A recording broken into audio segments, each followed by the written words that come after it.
prédication de ce matin, Père éternel.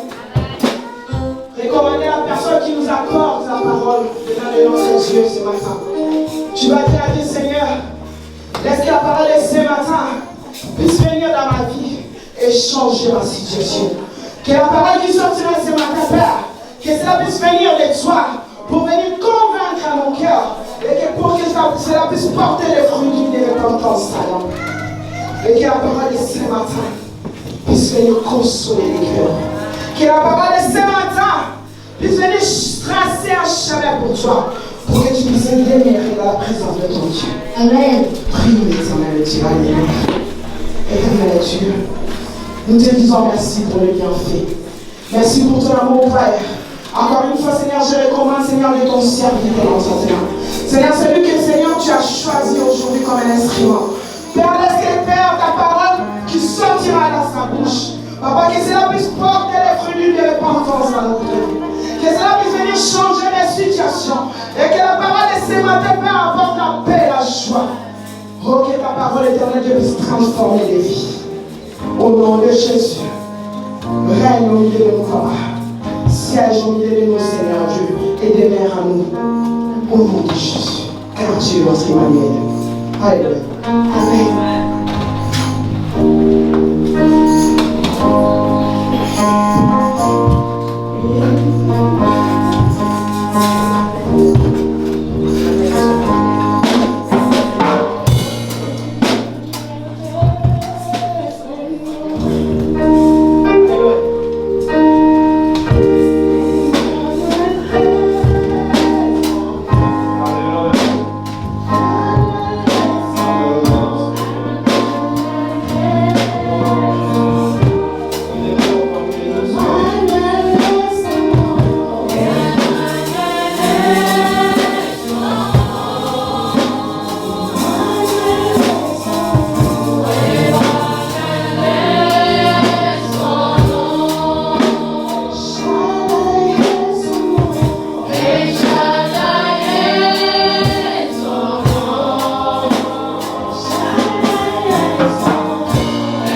là.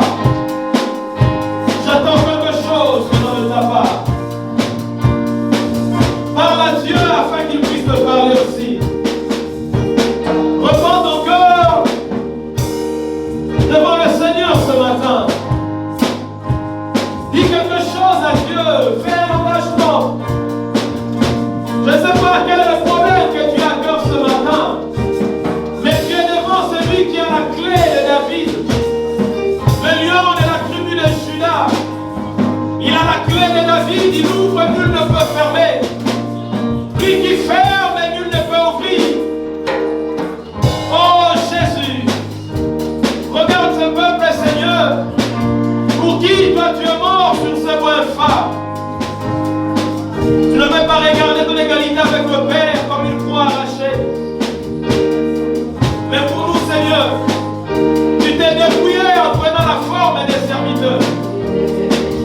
Le châtiment qui, aujourd'hui, nous donne le Père est tombé sur toi, Seigneur. Alléluia.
Et l'ouvrir avec moi afin de lire ce matin 4 portions des Écritures.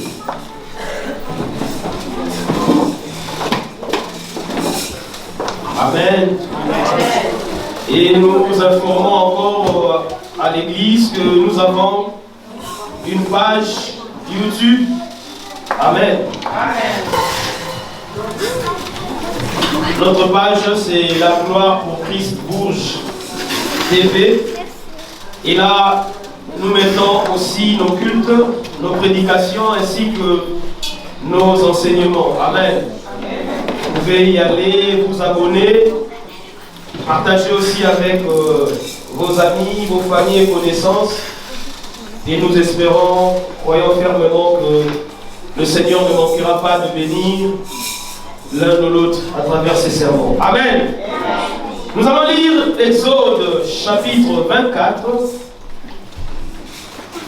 et Exode 25, puis Exode 32.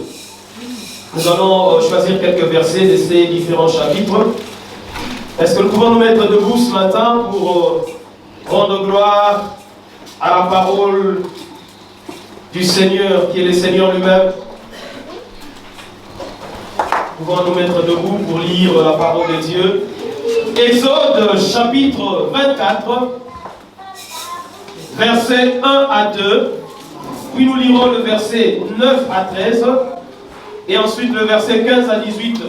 Exode 24, verset 1 à 2. La Bible dit: Dieu dit à Moïse: monte vers l'Éternel, toi et Aaron, Nadab et Abihu, et 70 des anciens d'Israël, et vous vous prosternerez de loin. Moïse s'approchera seul de l'Éternel, les autres ne s'approcheront pas, et le peuple ne montera point avec lui. Versets 9 à 13. Moïse monta avec Aaron, Nadab et Abihu, et 70 anciens d'Israël. Ils virent le Dieu d'Israël sous ses pieds. C'était comme un ouvrage de saphir, transparent comme le ciel lui-même dans sa pureté. Il n'étendit point sa main sur les lits des enfants d'Israël. Ils virent Dieu et ils mangèrent et burent. L'Éternel dit à Moïse: monte vers moi sur la montagne et reste là. Je te donnerai des tables de pierre, la loi et les ordonnances que j'ai écrites pour leur restriction. Moïse se leva avec Josué qui le servait, et Moïse monta sur la montagne de Dieu. Versets 15 à 18. Moïse monta sur la montagne et la nuée couvrit la montagne. La gloire de l'Éternel reposa sur le mont Sinaï, et la nuée le couvrit pendant 6 jours. Le 7e jour, l'Éternel appela Moïse du milieu de la nuée. L'aspect de la gloire de l'Éternel était comme un feu dévorant sur le sommet de la montagne aux yeux des enfants d'Israël. Moïse entra au milieu de la nuée et il monta sur la montagne. Moïse demeura sur la montagne 40 jours et 40 nuits. Lisons Exode 25, verset 9, puis le verset 40. Exode 25, verset 9. La Bible dit: vous ferez le tabernacle et tous ses ustensiles d'après le modèle que je vais te montrer. Verset 40 d'Exode 25. La Bible dit: regarde et fais d'après le modèle qui t'est montré sur la montagne. Nous allons finir par Exode 32, verset 1 à 10. Exode 32, verset 1 à 10. Le peuple, voyant que Moïse tardait à descendre de la montagne, s'assembla autour d'Aaron et lui dit: allons, fais-nous un Dieu qui marche devant nous, car ce Moïse, cet homme qui nous a fait sortir du pays d'Égypte, nous ne savons ce qu'il est devenu. Aaron leur dit: ôtez les anneaux d'or qui sont aux oreilles de vos femmes, de vos fils et de vos filles, et apportez-le-moi. Et tous ôtèrent les anneaux d'or qui étaient à leurs oreilles, et ils les apportèrent à Aaron. Il les reçut de leurs mains, jeta l'or dans un moule et fit un faux en métal fondu. Ils dirent: Israël, voici ton Dieu qui t'a fait sortir du pays d'Égypte. Lorsque Aaron fit cela, il bâtit un autel devant lui et il s'écria: demain, il y aura fête à l'honneur de l'Éternel. Le lendemain, ils se levèrent de bon matin et ils offrirent des holocaustes de sacrifices d'action de grâce. Le peuple s'assit pour manger et pour boire, puis ils se levèrent pour se divertir. L'Éternel dit à Moïse: va, descends, car ton peuple que tu as fait sortir du pays d'Égypte s'est corrompu. Ils se sont promptement écartés de la voie que je leur avais prescrite. Ils se sont fait un veau en métal fondu. Ils se sont prosternés devant lui et lui ont offert des sacrifices. Et ils ont dit: Israël, voici ton Dieu qui t'a fait sortir du pays d'Égypte.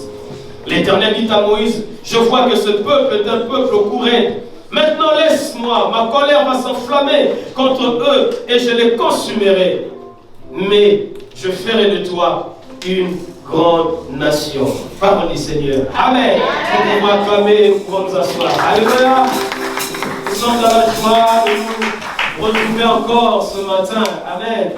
Je ne sais pas ce qu'il en est de toi, mais en ce qui me concerne, vraiment, je suis dans la joie de te revoir Et je bénis le Seigneur qui nous a gardés, qui nous a protégés pendant un moment difficile pour l'humanité tout entière. Amen. Où presque tout le monde, les règles d'hygiène, mais c'est par sa main puissante. Et je crois que c'est Dieu qui t'a gardé, il continuera à le faire. Et il continue à le faire. Amen.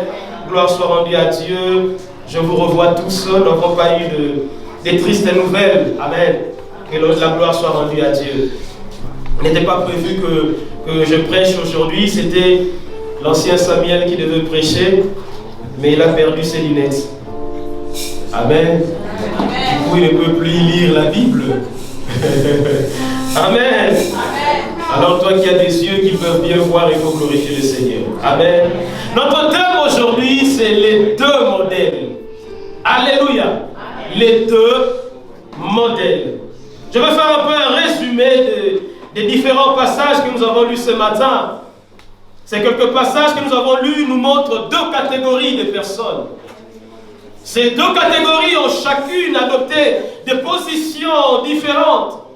Et ces positions leur ont amené deux modèles différents et aussi, par conséquent, deux résultats différents.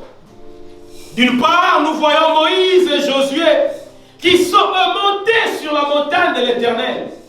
Et la Bible dit que lorsqu'ils sont montés, Dieu leur a donné le plan pour la construction du tabernacle.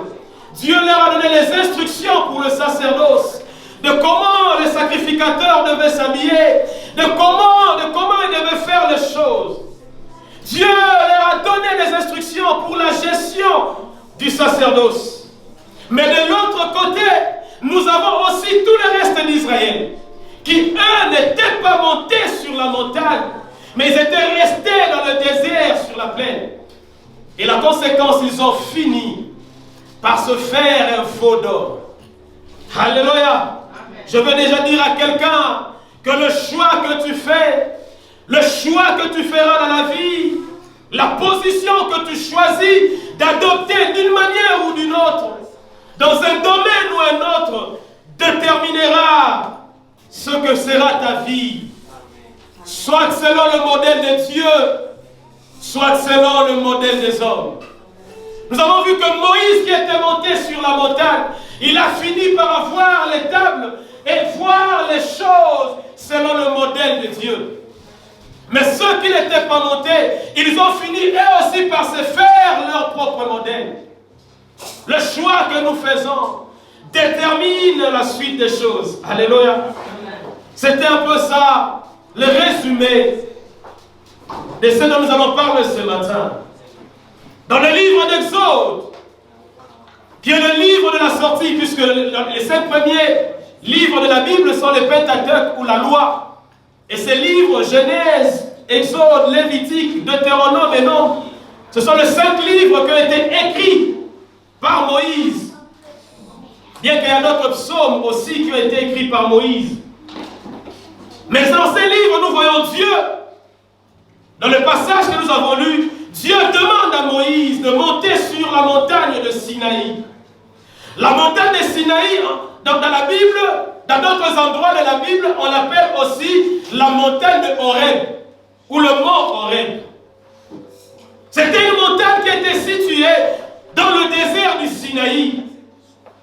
Mais nous devons comprendre une chose, que la montagne, lorsque dans l'Ancienne Alliance on parle de la montagne dans l'Ancienne Alliance désignait la présence de Dieu et Dieu lui-même. Puisque nous remarquerons que dans l'Ancienne Alliance, Dieu avait l'habitude de rencontrer Israël ou de rencontrer ses serviteurs sur la montagne. Alléluia. Donc la montagne qui sur le plan physique, dans l'Ancienne Alliance, symbolise la présence de Dieu et qui symbolise Dieu lui-même. Nous allons voir plusieurs passages de la Bible. Dans Genèse, par exemple, lorsque Dieu parut à Abraham, cette fois-là c'était à Canaan. Dans Genèse chapitre 7 à 8, il lui dit, je te donnerai ce pays. Il dit, je donnerai ce pays à ta postérité. Et la Bible dit qu'Abraham bâtit là un autel à l'Éternel qui lui était à Paris. Il se transporta de là vers la montagne. Alléluia. À l'orient de Bethel, et il dressa ses tentes. Et la Bible dit que c'est sur la montagne qu'il bâtit un autel et qu'il invoqua l'Éternel. Lorsque nous allons encore dans Genèse chapitre 22 au verset 2, la Bible nous dit que Dieu dit à Abraham d'aller au pays de Morija. Et là, sur la montagne de Moria, la Bible dit que Dieu avait demandé à Abraham d'aller offrir son fils Isaac en holocauste. Et la Bible dit que Dieu avait dit sur la montagne que je t'indiquerai. Parce que c'est sur la montagne qu'il rencontrait Dieu. C'est sur la montagne qu'on voyait la présence de Dieu. Et même la Bible dit que lorsque Abraham est arrivé sur la montagne et qu'il avait à côté de lui son fils Isaac, qu'il devait normalement sacrifier. Mais pendant qu'il voulait sacrifier son fils Isaac, Dieu lui a dit, Abraham, ne porte pas la main sur ton fils Isaac, car moi, Dieu, je pourvus au sacrifice. Et dans Genèse chapitre 22, verset 14, la Bible dit que Abraham appela ces lieux. Alléluia. On n'a pas dit qu'Abraham avait appelé Dieu, mais il avait appelé quoi? Les lieux où il était. Quel est le lieu qu'il avait appelé? Il a appelé cette montagne-là, qui s'appelait la montagne de Morija. Abraham l'a appelé Jéhovah Jireh. Ce n'est pas Dieu que Abraham avait appelé, mais c'était la montagne. Pourquoi Abraham avait appelé la montagne Jéhovah Jireh? Parce que la montagne symbolisait Dieu lui-même. C'est pourquoi il a appelé les lieux Jéhovah Jireh, les dieux qui pourvoient. Je veux dire à quelqu'un que Dieu, il est le Dieu qui pourvoit. Mais il pourvoit où? Il ne pourvoit pas quand tu restes sur la plaine, mais Dieu pourvoit quand tu montes sur la montagne. Si c'est Dieu qui doit pourvoir dans ta vie, tu dois savoir monter sur la montagne. Car la montagne s'appelle Jéhovah Jireh. La montagne s'appelle l'Éternel, le Dieu qui pourvoit. Alléluia. Nous voyons Moïse lors de son appel dans Exode chapitre 3, verset 1 à 12. Moïse qui vient de prendre de la fuite en Égypte, par crainte de représailles. Moïse déjà était prédestiné, il avait la mission qui devait délivrer les enfants d'Israël de la servitude en Égypte. Mais vous savez que tu peux avoir une mission, tu peux avoir l'appel de Dieu, c'est très bien. Mais c'est aussi très important de savoir attendre le temps de Dieu. Bien des gens, ils peuvent être appelés, mais il y a des gens, ils sont appelés à des choses, mais ils sont pressés sans attendre le temps de Dieu. La Bible dit que Dieu a rencontré Paul sur la route de Damas. Il a appelé Paul. Il dit, je t'ai appelé pour que tu apportes l'évangile chez les païens. Après ce moment-là, la Bible dit que Paul était parti en Arabie, où il a passé 14 ans. Est-ce que vous avez déjà lu la lettre de Paul aux Arabes? Non, il n'avait pas formé d'église là-bas. Jusqu'à ce que nous revenions dans les livres des Actes des Apôtres, la Bible dit pendant qu'il persévérait dans la prière et dans le jeûne, la parole de Dieu a retenti. Dieu a dit, mettez-moi à part Paul et Barnabas, car l'heure a sonné pour l'œuvre à laquelle je les ai appelés. Tu peux être appelé, mais c'est aussi bien de savoir attendre que l'heure puisse sonner. Moïse, malgré cet appel, mais il est allé lui-même par ses efforts. Il a vu un Égyptien qui maltraitait un Juif, un Hébreu. Il a frappé l'Égyptien est mort. Et un autre jour, il vient, il trouve aussi deux Juifs qui se battaient entre eux. Il dit, mais pourquoi vous battez? N'est-ce pas que vous êtes frères? Alléluia.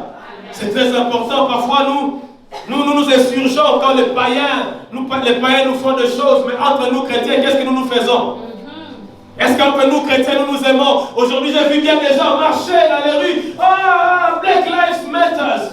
La fille des Noirs compte. Nous marchons. Pourquoi? Parce que les Blancs sont en train de nous opprimer. Mais est-ce qu'entre nous Noirs, est-ce que nous nous aimons? Est-ce que nous nous soutenons entre nous Noirs? Est-ce qu'il y a l'amour entre nous Noirs? Alléluia. Avant de voir seulement comment les autres nous oppriment, regardons d'abord comment nous nous traitons nous-mêmes. Alléluia. Amen. C'est pourquoi, bien aimé, la Bible dit que exerçons l'amour, mais d'abord envers les frères. Même Jésus, lorsqu'il est venu, la Bible dit dans Jean chapitre 1 qu'il est venu chez les siens. Il était d'abord venu chez les siens. Les siens, c'était qui? Les Juifs. Les siens ne l'ont point reçu. Alléluia. Mais ce n'est pas ça notre sujet. Et quand il a parlé, l'Égyptien dit, mais tu veux me tuer aussi comme tu avais tué. Alors il dit que Moïse a fui. Il est allé se réfugier chez son beau, chez Jéthro. Et quand il est arrivé chez Jéthro, un jour, la Bible dit qu'il était en train de garder les troupeaux de son beau-père Jéthro sur le mont Horeb. Alléluia. Alors que Moïse ne connaissait pas qu'il y avait un secret de Dieu sur le mont Horeb, qu'on appelle aussi le mont Sinaï. Lui gardait les troupeaux, mais ne savait pas que l'endroit où il était, c'était la présence de Dieu. La Bible dit que Dieu, l'ange de l'Éternel, lui apparut dans un buisson ardent. Comprenons une chose, que dans l'Ancien Testament, lorsqu'on dit l'ange de l'Éternel, il s'agit de Jésus-Christ lui-même. L'ange de l'Éternel lui apparut. C'est pourquoi la Bible dit que Dieu a dit à Moïse, quand Moïse s'est détourné pour regarder le buisson qui brûlait sans se consumer, Dieu lui dit, n'approche pas d'ici, ôte tes souliers de tes pieds, car les lieux sur lesquels tu te tiens est une terre sainte. Ah, sur la montagne de Dieu, nous devons ôter nos souliers. Sur la montagne de Dieu, nous ne devons pas nous approcher de n'importe quelle manière. Dans la présence de Dieu, lorsque nous nous approchons, nous devons nous éloigner de l'iniquité. Quand nous nous approchons de la présence de Dieu, nous devons éloigner le péché, nous devons éloigner la médisance, nous devons éloigner la calomnie, nous devons ôter l'orgueil, nous devons ôter toutes ces choses. Il a dit, ôte tes souliers. Alléluia. Il y a des choses qui, si elles ne sont pas ôtées de notre vie, nous ne verrons pas la gloire de Dieu. Les souliers de Moïse avaient marché partout, ça traînait n'importe quoi. Tu as dit, ôte tes souliers, car les lieux sur lesquels tu te tiens est une terre sainte. Je veux dire à quelqu'un que la vie chrétienne n'est pas une vie de souillure, c'est une terre sainte. Être appelé enfant de Dieu, c'est une terre sainte où nous devons veiller à lever nos souliers, parce que la présence du Seigneur que nous prétendons réclamer dans notre vie est une terre sainte. Nous devons ôter l'orgueil, nous devons ôter la division, nous devons ôter la médisance, nous devons ôter la jalousie. La Bible dit ces péchés qui nous entraînent si facilement. J'aime ce que la Bible dit dans 2 Timothée chapitre 2 verset 9. La Bible dit néanmoins le solide fondement de Dieu reste debout. Avec ces paroles qui servent de sceau, des paroles qui servent de cachet. Quand on parle du sceau ou des cachets, si par exemple la préfecture ou la mairie t'envoie un courrier et qu'il n'y a pas de cachet, ce courrier n'est pas valide. Alléluia. Il n'est pas valide, il faut qu'il y ait un sceau, il faut qu'il y ait un cachet. Et la Bible dit que les fondements de Dieu restent debout. Et les paroles qui vont suivre, ça sert de sceau. Écoutez ces paroles qui servent de sceau. La Bible dit le Seigneur connaît ce qui lui appartient. Ah, je veux dire, c'est que tu appartiens à Dieu, Dieu te connaît. Même quand tout le monde peut t'ignorer, Dieu te connaît. Alors comme il te connaît, il connaît tes soucis, il connaît tes fardeaux, il connaît tes craintes. Dieu te connaît. Dieu connaît ce qui lui appartient. Et la Bible ajoute, et quiconque prononce le nom du Seigneur, qu'il s'éloigne de l'iniquité. Quiconque prononce le nom du Seigneur, dit la Bible, qu'il s'éloigne. Qu'il s'éloigne de l'iniquité, qu'il s'éloigne des mauvaises compagnies, qu'il s'éloigne de ces choses. Alors Dieu s'était choisi, nous voyons par là, le mont Sinaï comme endroit de sa présence. La montagne de la Bible de l'Ancien Testament veut dire, comme je l'ai dit, Dieu et sa présence. C'est pourquoi David dans le psaume 121, verset 1 à 2, il dit, je lève les yeux où? Vers les montagnes. Il dit, d'où me viendra le secours? Le secours me vient de l'Éternel. Pourquoi? Parce que David et la montagne et l'Éternel, c'était la même chose. Le secours me vient de l'Éternel, qui a fait le ciel et la terre. Dans l'ancienne alliance, Dieu est le Dieu de montagne. Dans l'ancienne alliance, pour adorer Dieu, il fallait monter sur la montagne. Le temple lui-même était bâti sur la montagne. Mais dans la nouvelle alliance, Dieu reste le Dieu de la montagne. Mais cette fois-ci, ce n'est pas la montagne physique. Cette fois-ci, c'est la montagne spirituelle. Lorsque nous parlons maintenant de la montagne dans cette alliance, il ne s'agit pas d'une montagne physique, mais il s'agit d'une montagne spirituelle qui est Jésus-Christ lui-même. C'est pourquoi la Bible Bible dit, maudit soit celui qui sera pendu au bois. Or, pour que Jésus, pour qu'il soit crucifié, il est allé être crucifié sur la montagne. Parce que c'était lui-même qui devenait la montagne. Alléluia. C'est pourquoi, dans Jean chapitre 4, versets 2 à 23, mais surtout le verset 23 qui va nous intéresser. La Bible dit que Jésus était allé dans une ville qui s'appelait Sichar. Il est allé s'asseoir sur le puits de Jacob. Alors que les disciples étaient partis pour acheter la nourriture, il était fatigué, la Bible dit qu'il s'est reposé. Et il y a eu une femme, alléluia, une femme samaritaine, une femme prostituée qui est venue aussi puiser de l'eau. Amen. Alors que nous savons que généralement, surtout nous en Afrique, nous savons que quand on va puiser de l'eau, on va le faire les très tôt matin. Mais cette femme ne part pas très tôt matin, je crois certainement. Elle avait peur des gens qui allaient parler mal contre elle. Elle était allée à un moment donné où il n'y avait personne. Et quand elle arrive, elle trouve Jésus. Alléluia. Jésus lui dit, donne-moi de l'eau. Cette femme dit, mais comment toi qui es juif, tu peux me demander, moi, à une samaritaine de l'eau? Parce que la Bible dit que les Juifs et les Samaritains ne s'attendaient pas. Pour comprendre un peu l'histoire, après la mort du roi Salomon, il avait un fils qui s'appelait Roboam, qui l'avait succédé au pouvoir. Et Roboam, lorsqu'il est arrivé au pouvoir, jeune qu'il était, il est allé demander conseil chez les vieux qui avaient travaillé avec son père. Il a dit, qu'est-ce que je peux faire pour ce peuple, pour que ce peuple reste loyal envers moi? Les vieux lui ont dit, si tu leur traites avec bienveillance, ce peuple te sera soumis, ce peuple va t'écouter. Mais la Bible dit que Roboam a laissé de côté le conseil des vieux. Il est allé voir ses amis jeunes. Ses amis jeunes lui ont dit, écoute, il faut leur dire que mon petit doigt ici, il est plus grand que le rein de mon père. Et si mon père vous avait fouetté avec des fouets, moi je vous fouetterai avec des scorpions. Le peuple a dit, quelle part avons-nous encore avec le fils de Salomon? Ils sont partis. Il y a eu 10 tribus comme ça qui sont partis. Et ils ont formé le royaume d'Israël, qui avait pour capitale Samarie. Et il y a eu 2 tribus, la tribu de Juda et la tribu de Joseph, qui sont restés, qui ont formé le royaume de Juda avec capitale Jérusalem. C'est à partir de là que le juif et les samaritains ne s'entendaient plus. Des frères, 10 tribus contre 2 tribus. Alléluia. C'est pourquoi cette femme dit, mais comment tu peux me demander de l'eau alors que toi tu sais tu es juif et que moi je suis une samaritaine et que nous et vous le courant ne passe pas. Jésus dit à la femme, si tu connaissais les dons de Dieu, si tu connaissais celui qui te demande de l'eau, c'est toi qui lui aurais demandé de l'eau et il t'aurait donné de l'eau vive. Il a dit, mais donne-moi de cette eau afin que je n'ai plus jamais soif. Alors la femme lui dit, je vois comme si tu es un prophète. Mais nos pères, la femme dit à Jésus, nos pères ont adoré sur cette montagne. Quelle montagne? C'était la montagne de Sichem. Parce que quand ils étaient divisés, les Samaritains aussi avaient construit notre temple à l'époque de Néhémie. Ils avaient construit notre temple qui était sur le mont Sichem, alors que le temple de Salomon était construit sur le mont Moria. Mais Jésus répond à la femme, il lui dit, l'heure vient, et elle est déjà venue, où les vrais adorateurs adoreront le Père, non pas sur cette montagne, non pas sur une montagne quelconque, mais en esprit et en vérité.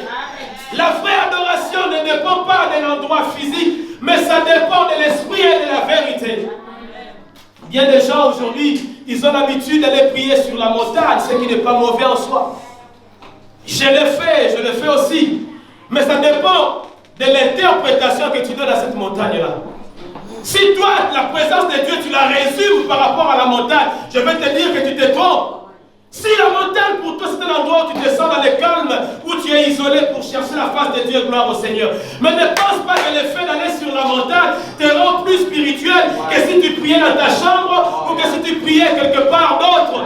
Ce n'est pas un problème de la montagne, mais c'est en esprit et en vérité. Car la Bible dit que ce sont là les adorateurs que le Père demande et le recherche. Or, prier Dieu en esprit et en vérité, c'est prier au nom de Jésus. Et quand on dit prier au nom de Jésus, cela ne veut pas dire prononcer le nom de Jésus seulement dans sa prière. Mais prier au nom de Jésus veut dire quoi? Lorsqu'on dit qu'un ambassadeur agit au nom de son président, ça veut dire que quand l'ambassadeur se présente, le président de ce pays ne voit pas cet ambassadeur ambassadeurs, mais il voit le président de ces pays. Ça veut dire que quand tu pries au nom de Jésus, quand tu te présentes devant Dieu, Dieu ne te voit pas toi en train de prier, mais il voit plutôt Jésus en train de prier. C'est pourquoi Paul dit, ce n'est plus moi qui vis, mais c'est Christ qui vit en moi. Alléluia. C'est pourquoi je prie, je demande à nos frères et sœurs qui partaient prier sur la montagne, c'est bien. Mais ce qui me surprend souvent, tu vois ces gens sur la montagne, tu vas les voir avec une photo, il est agenouillé. Maintenant je me dis, celui qui a pris la photo, lui ne priait pas. Ou bon, j'essaie de me réfléchir, comment ça se passe? Donc écoute, je vais m'agenouiller pour prier. Pas mon téléphone. Je vais mettre ça sur Facebook. Alléluia. C'est bien là. Alors est-ce que cette personne a pris en esprit en vérité? Alléluia. L'heure vient. Elle est déjà venue. Où la montagne où nous monterons, ce n'est pas une montagne physique, mais c'est une montagne spirituelle. Et cette montagne spirituelle, c'est la présence de Dieu. Tu peux aller dans un pays où le relief, il n'y a pas de montagne, mais tu as une montagne qui marche avec toi. Et cette montagne, c'est Jésus. La Bible dit que nos pères ont vu dans le désert, dans un rocher qui le suivait. Et ce rocher était spirituel. Il était Christ. Si pour eux, le rocher était une pierre, mais nous, le rocher qui marche avec nous, c'est Jésus-Christ lui-même. C'est lui notre montagne. Voilà pourquoi il a dit, ce n'est plus ni sur la montagne de Sichem, ni sur la montagne de Moria. Mais l'heure vient, elle est déjà venue. Et voici cette heure où les vrais adorateurs adoreront le Père en esprit et en vérité. Alléluia. C'est pourquoi la Bible nous dit, dans Ephésiens chapitre 4, verset 8, c'est pourquoi il est dit, étant monté en haut, Jésus, il a mené des captifs et il a fait des dons aux hommes. Jésus nous avait déjà amenés sur la montagne lui-même. Alléluia. Parce qu'il dit, étant monté dans les hauteurs, il n'est pas parti seul, il a mené des captifs. Ça veut dire quoi? Lorsque Jésus était ressuscité, c'est pourquoi la Bible dit que quand il est ressuscité, il a rencontré Marie. Marie voulait le toucher. Il a dit à Marie, ne me touche pas encore, parce que je ne suis pas encore allé vers le Père. Parce que quand Jésus était ressuscité, il devait monter dans les hauteurs avec nous les captifs pour nous présenter à Dieu. Et quand il a fini de nous présenter à Dieu, il a fait des dons aux hommes. Il nous a pris, il nous a fait comme des dons. C'est ça le mystère de l'adoption. Vous êtes qui dans l'enseignement, je parlais sur le mystère de l'adoption. Alléluia. Parce que nous disons que Jésus est Dieu, mais comment il est notre frère? Pourtant c'est lui qui nous a engendrés, nous sommes nés de lui. C'est pareil quand la Bible nous parle de l'histoire de Joseph. Lorsque Joseph était en Égypte, il a eu 2 enfants. Le premier Manassé et l'autre Ephraïm.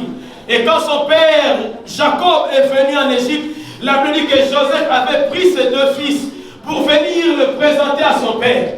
Et comme le père devait bénir les enfants, il devait mettre la main droite sur l'aîné, il devait mettre la main gauche sur les cadets. Et Joseph avait disposé ses enfants. Il a pris l'aîné, il l'a mis de son côté gauche. Il a pris le cadet, il l'a mis de son côté droit. Comme ça, quand il sera en face de son père, le père n'aura pas du mal juste à poser ses 2 mains. Ainsi avoir la main droite sur l'aîné et la main gauche sur les cadets.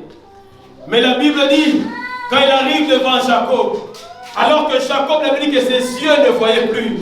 Ah, je veux dire à quelqu'un, la grâce est aveugle. La grâce ne voit pas. Ah, si Dieu devait regarder, Dieu ne nous juge pas, il ne nous traite pas selon les critères des hommes, mais Dieu nous traite selon sa grâce. Et la grâce de Dieu est aveugle. La grâce de Dieu ne voit pas si tu es noir ou si tu es blanc. La grâce de Dieu ne voit pas de quelle famille tu es sorti. La grâce de Dieu ne voit pas tes erreurs passées. La grâce de Dieu est aveugle.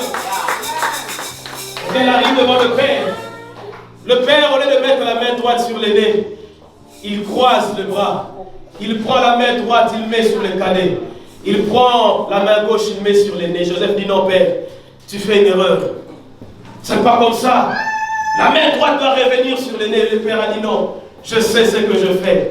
Ah, je veux dire à quelqu'un que le bras croisé, c'est l'image de la croix de Golgotha.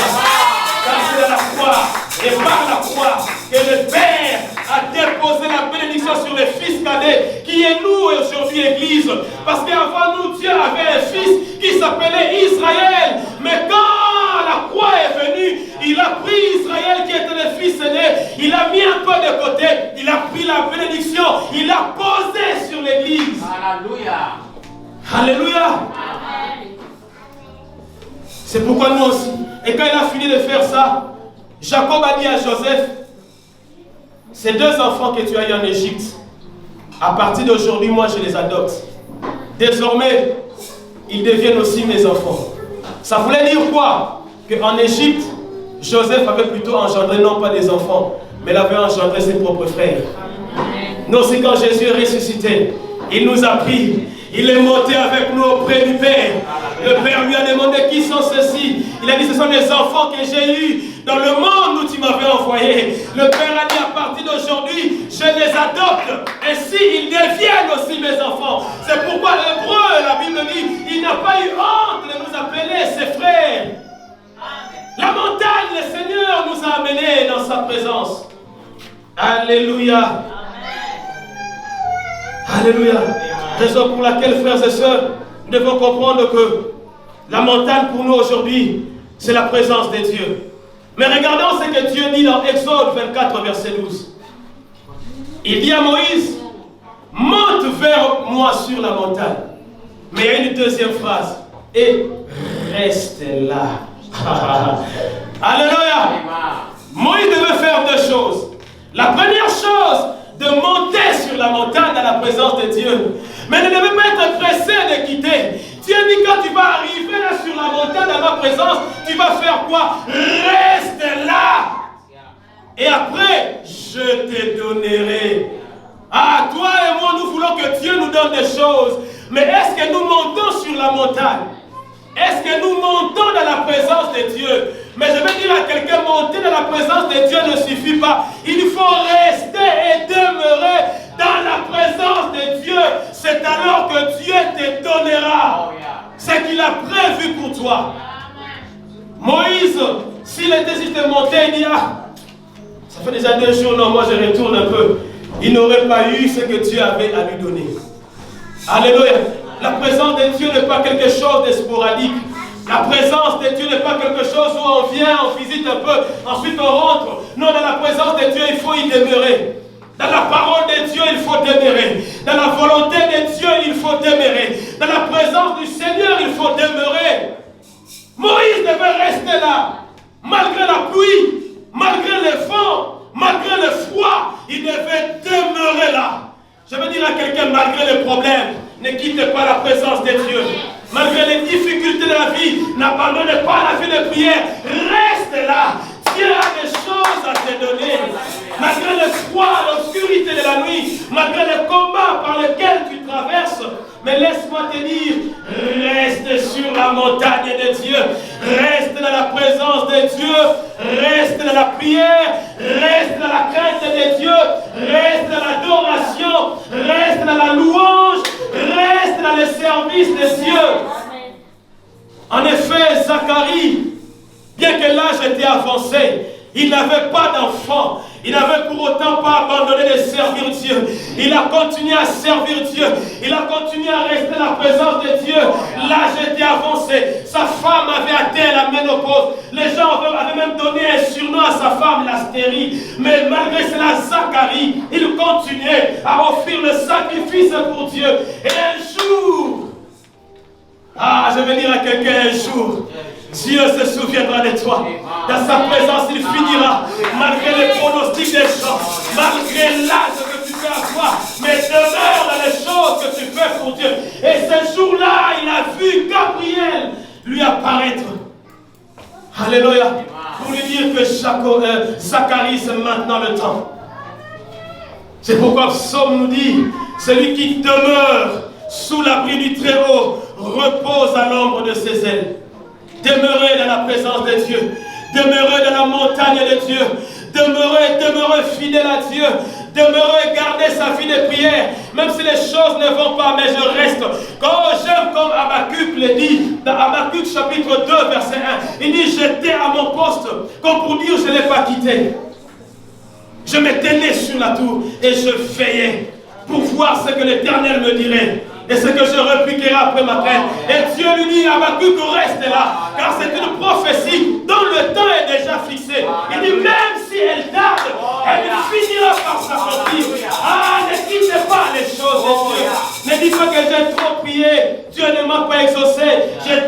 cherché Dieu, Dieu ne m'a pas répondu. J'ai tant espéré en Dieu, Dieu ne m'a pas répondu. Reste là.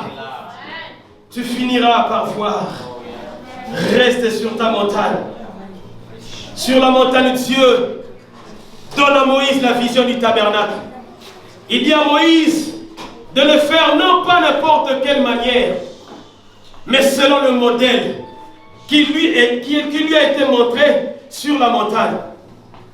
Celui qui demeure dans la présence de Dieu, frères et sœurs, ne vit pas n'importe comment. Il ne fait pas les choses n'importe comment, mais il fait les choses selon le modèle que Dieu a établi. Alors que ta vie est selon le modèle de Dieu, personne ne pourra la détruire. Quand ta vie est selon le modèle de Dieu, elle restera protégée. Quand Moïse avait eu les tables qui étaient faites et taillées selon le modèle de Dieu, lorsqu'il est arrivé sur la terre et qu'il avait rempli, les tables étaient brisées, mais Dieu lui avait dit remonte encore sur la montagne pour que nous puissions refaire encore les autres tables. Je veux dire à quelqu'un, quand ce que tu es, c'est selon le modèle de Dieu, même s'il y a des problèmes, le Seigneur va le rebâtir. Alléluia. C'est pourquoi cherche dans ta vie à vivre rien que selon la volonté de Dieu. Amen. Non pas ta volonté, mais que la volonté de Dieu s'accomplisse dans ta vie. Alléluia. Amen. Mais la différence, c'est que Moïse, dans la présence de Dieu, il a reçu les choses selon le modèle de Dieu. Les tables taillées par Dieu. Mais Israël, qui n'était pas dans la présence de Dieu, lorsqu'ils sont restés, ils sont allés voir Aaron. Ils ont dit à Aaron, non, ça traîne. Non, ça traîne. Nous n'allons plus supporter de continuer à attendre. Fais-nous un Dieu selon notre modèle. Fais-nous un Dieu qui marche devant nous. Ah, que des fois, quand nous attendons des choses et que nous ne les voyons pas s'accomplir, nous faisons les veaux d'or. J'ai tant espéré en toi, Dieu, pour me donner un mari, mais ça ne vient pas. Je veux faire les choses à ma façon. Je me suis gardé pur, je suis gardé dans la sanctification, mais je ne vois pas ces choses venir. Je veux aussi faire comme tout le monde. Fais-nous un veau d'or. Ah, je vais te dire que les veaux d'or ne durent pas. Les veaux d'or n'avaient pas duré, mais les tables vont durer. Même si elles sont brisées, Dieu va les reconstruire. Mais si tu te fais un veau d'or, selon ton propre modèle. Alléluia. Israël a eu un veau d'or, fait de leurs propres mains, selon leur propre modèle. Mais je vais te dire que tout ce qu'une personne peut posséder en dehors de la présence de Dieu n'est qu'un veau d'or.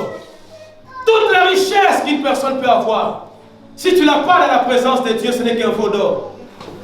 La beauté loin de la présence de Dieu n'est qu'un veau d'or. L'intelligence, le succès, la renommée, mais loin de la présence de Dieu, ce n'est qu'un veau d'or. Ça va briller pour un temps, mais ça finira un jour par être consumé par le feu de Dieu. Amen. Mais je vais te dire que tout ce que tu as dans la présence de Dieu, c'est selon le modèle de Dieu. Et Dieu veillera sur ça. Parce que quand Moïse avait construit l'arche, c'est selon le modèle de Dieu. La Bible dit que c'est par l'arche qu'ils étaient bénis.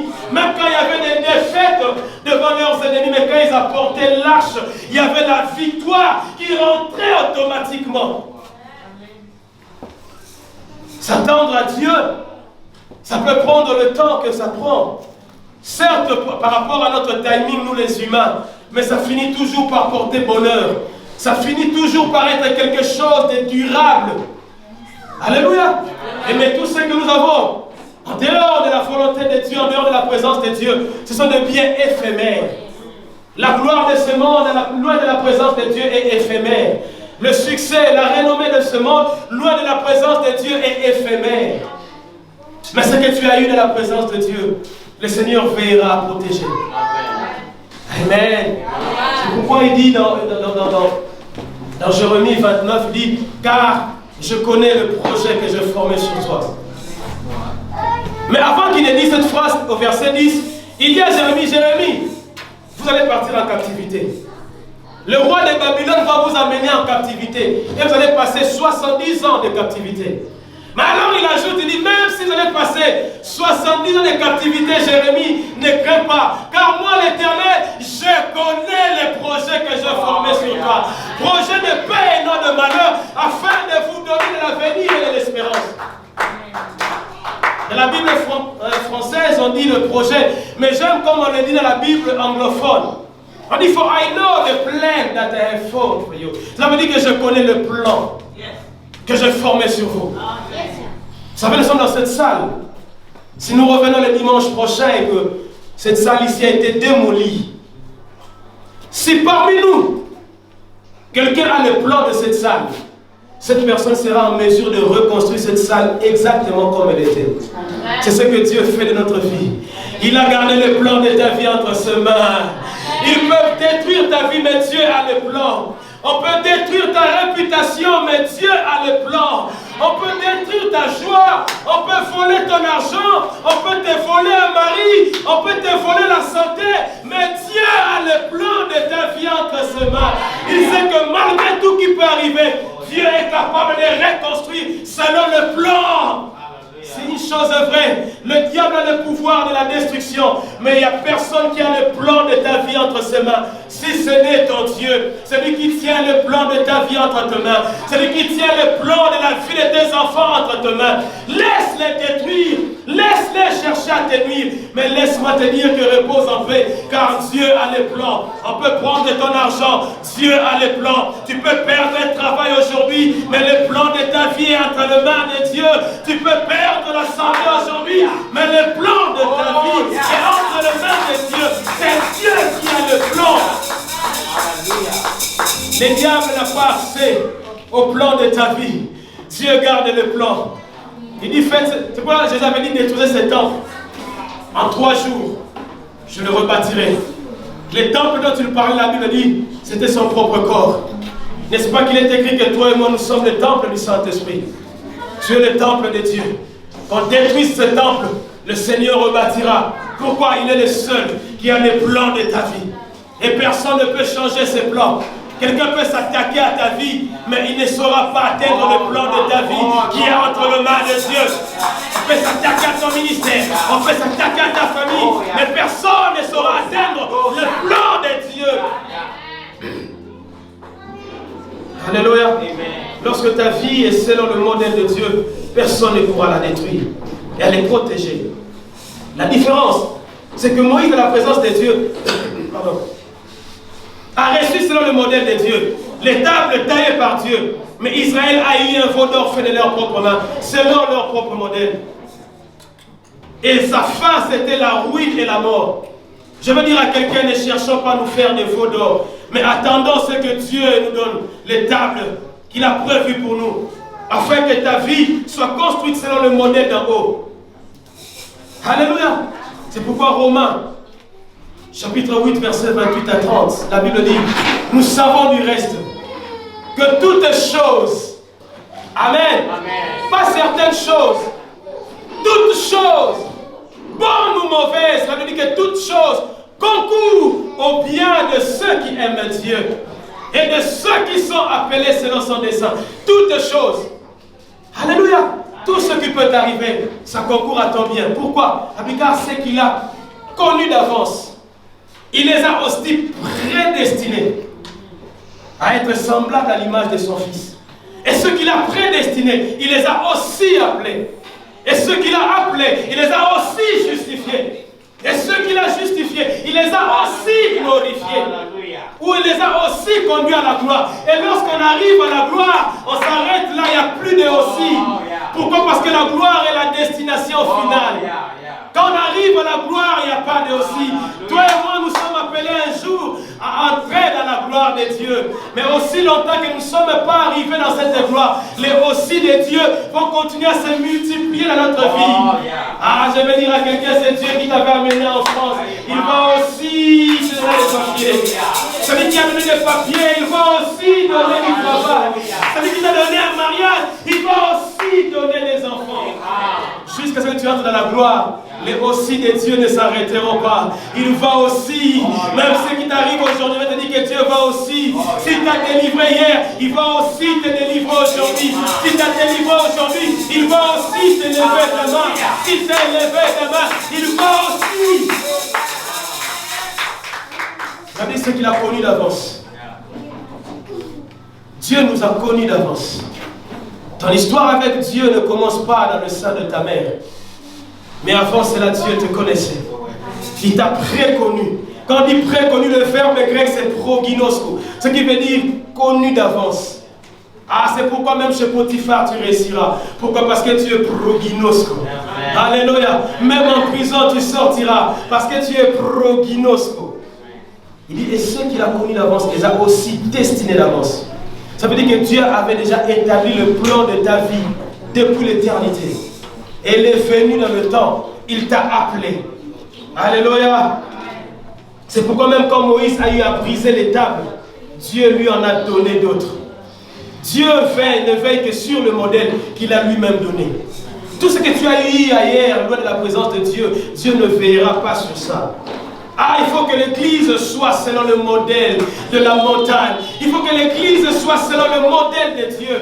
Aujourd'hui, il y a beaucoup d'églises qui ont perdu le modèle de Dieu, qui se sont fait des faux d'or à cause de la gloire de ce monde. Alléluia. Il y a de ceux qui ont embrassé le veau d'or. Il y a des serviteurs, des servantes de Dieu qui ont embrassé, qui se sont fait les veaux d'or. Vous savez, quand je suis arrivé en Afrique du Sud, je cherchais une église où prier. Amen. On m'a montré une église, le pasteur était nigérian, mais l'église était à une bonne distance de là où j'habitais. Amen. Je devais comme ça prendre presque 2 trains pour arriver là où était l'église et il fallait que je paye. Et un jour, dans le quartier où j'étais, en passant, j'ai vu une église. J'ai dit, bon, je vais un peu entrer dans cette église. Alléluia. Quand je suis entré, je vous dis que c'était super. La manière de chanter, nous ne chantons pas. Amen. J'ai dit, moi, chaque dimanche dans cette église. Comme ça, concert live gratuit. Amen. À regarder, tout était au beau fixe. Tout était normal, tout était en place. Organisation, n'en parlons même pas. Alléluia. Je vais te dire, quand tu vas dans une église, ne regarde pas seulement l'aspect physique des choses. Mais il y a plus grand que l'aspect physique. Prie que Dieu te parle. Amen. Sur la spiritualité dans cette église. Amen. Je suis revenu le dimanche qui avait suivi. Mais plus je revenais, plus je sentais dans mon cœur qu'il y a quelque chose qui ne va pas. Mais je ne savais pas expliquer, mais qu'est-ce qui ne va pas? Parce que tout avait l'air d'être tellement parfait. Alléluia. Mais quelques temps après, je vais apprendre que c'était une église des homosexuels. Je dis, oh, je l'ai échappé belle. Amen. Parce que le pasteur lui-même, bon, sa femme, je ne sais pas si c'est lui la femme ou c'est l'autre, bon, tant mieux. Mais bon, tout le monde, les choristes et tout, je dis, waouh, comment on peut tenir cette Bible et de sur quoi la prêcher et faire de telles choses? Alléluia. Le modèle sur la montagne. Alléluia. C'est pourquoi pour avoir ces modèles, il faut demeurer sur la montagne. Ces modèles, on ne l'a pas quand on descend dans la plaine. Ces modèles, on l'a quand on demeure sur la montagne, dans la présence de Dieu. Les choses, tu peux voir, c'est comme si elles peuvent traîner. Mais le modèle de Dieu, tu finiras par le vivre. Amen. Mais il faut y demeurer. Il faut y demeurer. Le modèle de la montagne était long à voir son accomplissement. Moïse a dû attendre. Le peuple n'a plus supporté cette attente. Alléluia. Ils sont devenus impatients. Mais Moïse avait fini par avoir. Il a nécessité un travail sérieux et profond. Mais il a fini par donner la vie et faire éclater la gloire de Dieu. Mais le veau d'or qui a été rapide à mettre en œuvre n'a pas duré longtemps lui-même. Et aussi a vite apporté la mort. La Bible dit, telle voix paraît juste un homme, mais son issue c'est la mort. Dieu veut te dire qu'il y a 2 modèles.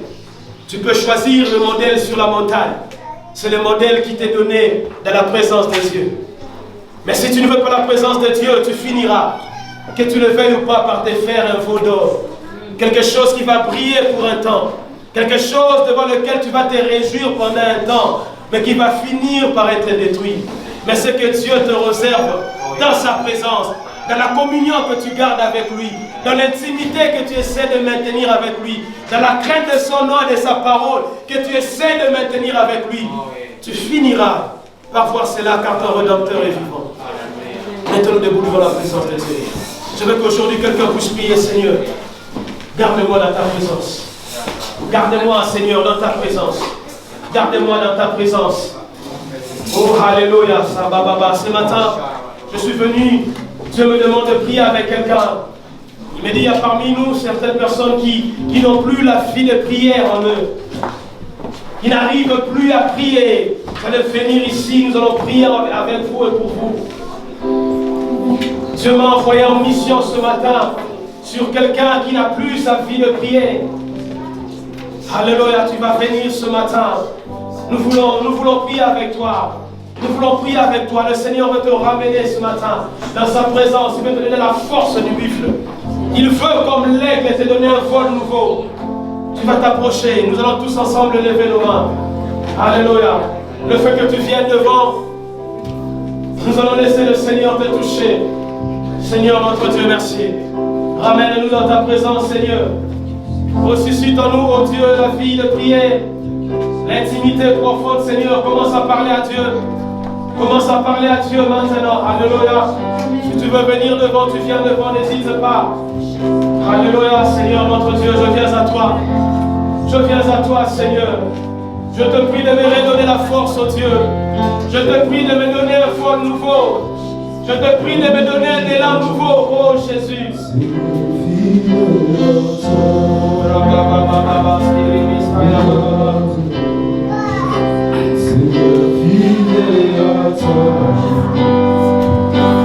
J'ai appris à remporter des victoires. Oh Seigneur.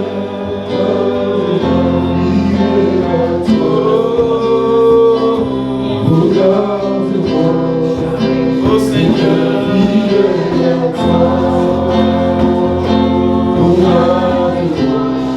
Oh Seigneur, fidèle à toi. Jésus, Jésus. J'ai appris à remporter des victoires accomplies. Oh Seigneur, garde-moi. Seigneur notre Dieu, je te prie maintenant, Père, par ta